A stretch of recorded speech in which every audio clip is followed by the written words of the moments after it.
So, in today's session, we're going to talk about verbal warnings because this is usually the first step to proper accountability. So, why issue a verbal warning? While every single person is going to have their own procedures regarding when and why they should issue a verbal warning, here are some of the reasons why. So, these are usually job performance reasons. Everyone has their ups and downs in work and in life, but if an employee is consistently struggling with one of these areas, it may be time to issue a verbal warning. So, one, the employee is consistently making mistakes in their work. The employee is struggling to follow instructions from their peers or superiors.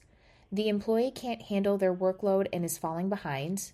The employee is putting a low amount of effort into their work, or their quality of work is suffering because of it. And the employee doesn't have the skills or training or the things required to do their job. Now, I might state, it is very important that we take personal responsibility for these things and ensure that all of these things were well communicated and trained on before we actually hold the team accountable. So we always want to look at ourselves first, of course, and we always want to make sure that our training is up to par. Another reason why you might want to issue a verbal warning is behavioral issues. So when an employee's behavior is causing issues in the workplace, it can even be more damaging and impact on your company and the job performance of not only this employee, but the performance of everybody. So we want to talk about behavioral issues that you might want to issue a verbal warning for. That's someone who's consistently late or is always calling off. The employee isn't following the dress code, or their appearance isn't appropriate for the workplace. The employee is misusing the company property. The employee is harassing or bullying or gossiping. The employee isn't cooperating with the team and following guidelines by their manager. So here's how you should begin to issue a verbal warning. One, take the employee into a private room. Please don't do this in front of people. You want to make sure the employee feels safe and heard, and you don't want to embarrass somebody. So always do this in a private setting.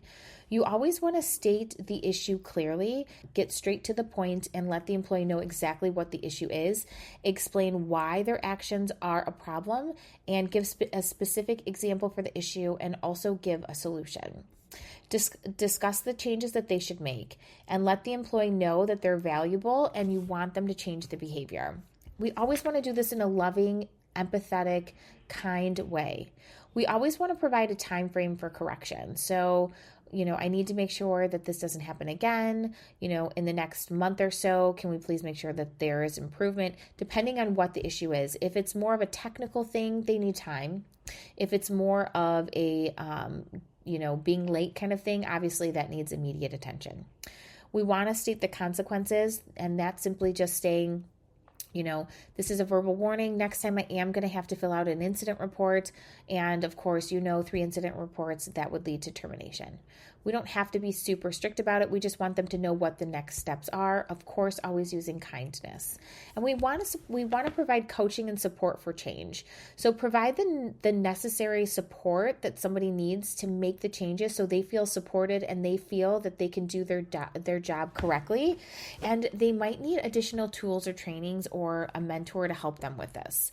So we always want to make sure we're keeping track of our verbal warnings. We want to keep track of every single conversation that's a difficult conversation that we have. So we have it in writing so we can always refer back to it in the future if need be.